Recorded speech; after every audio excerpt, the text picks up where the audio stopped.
மீசால கிழக்கு ஊரல்ல வீதியானது இன்றைக்கு என்னுடைய வட்டார உறுப்பினர் நண்பர் கௌரவ உறுப்பினர் ரமேஷ் அவருடைய நீண்ட நாள் முயற்சியின் பலனாக இந்த வீதி புனரமைக்கப்படுகின்றது. உண்மையிலேயே நகரசபையும் பிரதேசபையும் இணைக்கின்ற ஊரல்ல வீதியாக இந்த வீதி காணப்படுகின்றது. மாரி காலங்களிலே மக்கள் பயணிக்க முடியாத ஒரு நிலையில் இந்த வீதி காணப்பட்டது. கடந்த வெள்ளத்தின் பொழுதும் இந்த வீதியை மூடி, நீங்கள் பார்த்தாலே தெரியும், ஒரு வாய்க்காலாக இருக்கின்றது. இதை மூடி இடுப்பளவுக்கு மேல் தண்ணீர் இருந்தது.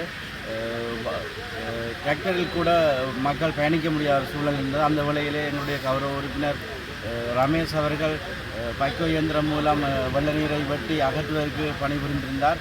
அப்போது அவர் இந்த வீதியை எவ்வாறாவது புனரமைக்க வேண்டும் என்ற ஒரு எண்ணத்தோடு இருந்தபடியால் இந்த நகரசபை ஆட்சி அமைந்ததன் பிற்பாடு எங்களுடைய நகரசபையுடைய சுமார் 6 மில்லியன் ரூபாய் நிதி ஒதுக்கீட்டிலே இந்த வீதி புனரமைக்கப்படுகின்றது. அதற்கான ஆரம்ப பணிகள் இன்றைக்கு ஆரம்பிக்க வைத்திருக்கின்றோம்.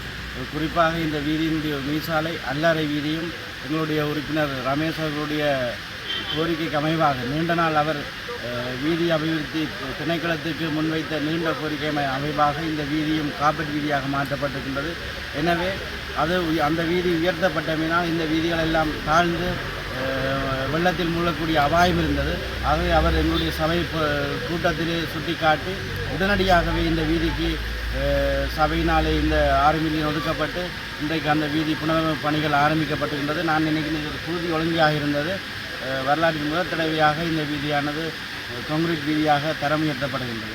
நகரசபையின் நகரசபை உட்பட்ட எங்களது மீசால ஊரல்ல வீதி இது வரலாற்றில் முதல் தடவையாக இதுக்கு கான்கிரீட் பாதையை நாங்கள் புனரமைக்கிறோம். இதில் என்னென்னு சொன்னால் இதால் இந்த மக்கள் கோரிக்கையாக இந்த பேக்காளர்களால் போய் வர்றது, பாடசாலை போகிறது, தோட்டங்களுக்கு போகிறது, வயல்களுக்கு போகிறது சரியான இன்னல் வாகனங்கள் போயில்லாத அவ்வளோத்துக்கு தண்ணி நிற்கிறோம். மக்கள் கோரிக்கையாக முதல் தடவையாக இந்த கான்கிரீட் ரோட்டை நாங்கள் புனரமைச்சு செய்து கொண்டிருக்கிறோம். இது சபை நிதியில் நாங்கள் 7 மில்லியன் இதில் செலவு செய்து கொண்டிருக்கிறோம்.